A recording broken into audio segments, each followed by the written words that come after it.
How do you get into Shadowverse Resurgent Legends as a new player? Well, they give you a pack ticket that you can use to redeem one of these free trial decks. If you just came here for the answer of which one is the best, this one is the strongest by far, then this one is pretty good, then this one is not only incredibly hard to play, but also difficult to win with.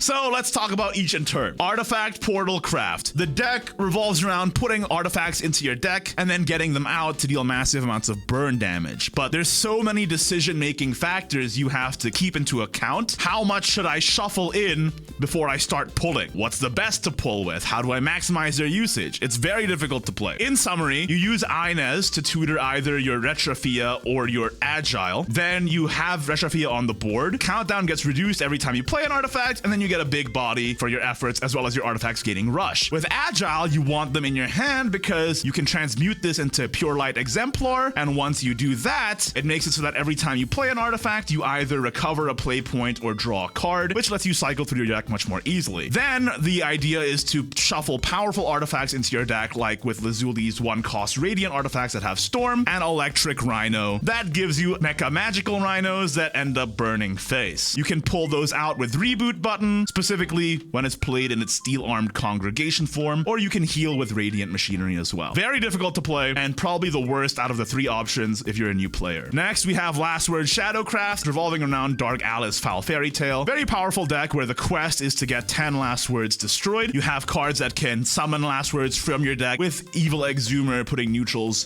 such as Aldous Stylish Saint, which lets you turbo your count really fast, as well as just having a bunch of cards that have last words. Once you have that active, Alice, when it comes into play, gains Storm, and Abyssal Kernel, you can also play this as an amulet and then destroy it with Istandet for a massive amount of burn damage, alongside Poison Apple of Revival, which you can play on your Alice for even more Alice bodies because it basically clones the Alice. It's a fun deck, it's fairly powerful. Unfortunately, it's still not as good as the first option, which I believe might get nerfed if things keep going the way they're going. So this pre-built deck is for Mysteria Runecraft. The idea is that you basically just spam out a bunch of low-cost followers because they all get reduced in cost when you play Mysteria followers specifically, like the Radiant White Worm and the Grim Black Worm. Once you meet the quest of playing 10 Mysteria cards, then a bunch of stuff becomes active, including Hannah reducing the cost of Mysteria spells and making them deal burn damage, which you can clone with the Ginger Scorching Curse spell. You can also clone Grim Black Worm with the Scorching Curse spell for even more burn damage on top of that, and just the sheer amount of tempo you present on board is very scary as well. Because there's so many spells in the deck, you also run spell boost cards like Crushing Rain for additional damage, and if you evolve Amaryllis, the burn from Hannah and Crushing Rain all get increased as well. By far the best out of the 3. In the scenario that Mysteria Runecraft does get nerfed, probably pick Last Word Shadow, or if they didn't nerf it that much, then pick Mysteria Runecraft anyway. As a new player, there's also a lot of new events happening, like Fenny Bingo. You do these missions, like playing ranked matches as well as